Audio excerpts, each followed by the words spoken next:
Good morning, Bishop. We are so excited to have you in the new Dakotas minnesota Episcopal area. I'm wondering if you could first just tell us a little bit about yourself. Well, first let me begin by saying how delighted Shar and I are about coming to the Dakotas in Minnesota. We both grew up in North Dakota, and so in many respects this feels like coming home to a region or an area of the jurisdiction that we know.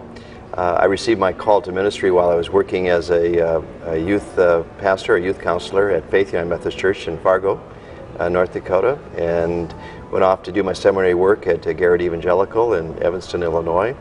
And then I've sort of traveled the jurisdiction in a variety of settings. I started my ministry on the Dakotas area staff after seminary, and then spent some time in North Indiana. And most of my ministry was in the Iowa Conference. I was serving there when I was elected to the episcopacy, and then assigned to the West Ohio Conference, where I've served for 12 years. Great. So, Bishop, what do you see as your passion or your focus as a bishop? Well, there are probably two or three areas that have been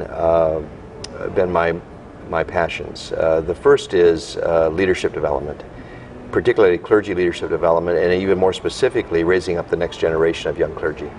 I've invested a great deal of time and energy in that, and we have developed some very innovative and creative ways of calling forth and encouraging and preparing young pastors in the West Ohio Conference context. Secondly is I have a strong commitment to mission. I was fortunate this last quadrennium to serve as the president of the General Board of Global Ministries.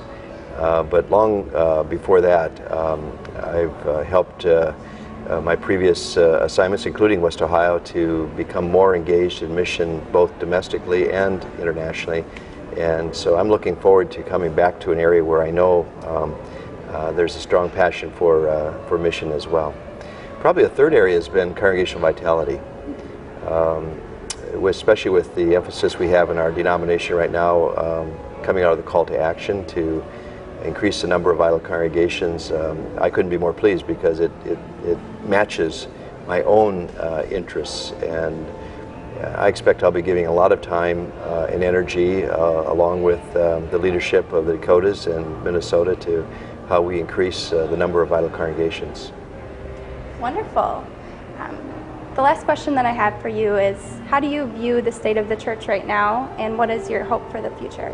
You know, many people are discouraged, particularly after the recent General Conference. I think there were so many hopes about making some structural changes and aligning our structures so that they would facilitate and encourage this call to vital congregations.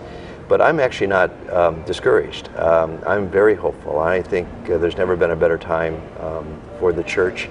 Do we have challenges? Certainly. Is it the church we all knew 25, 30, 40 years ago? Absolutely not.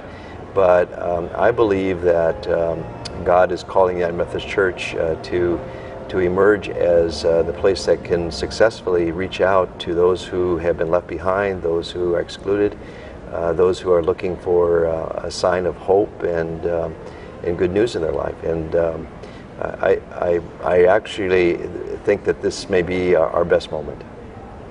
Great, that's good to hear.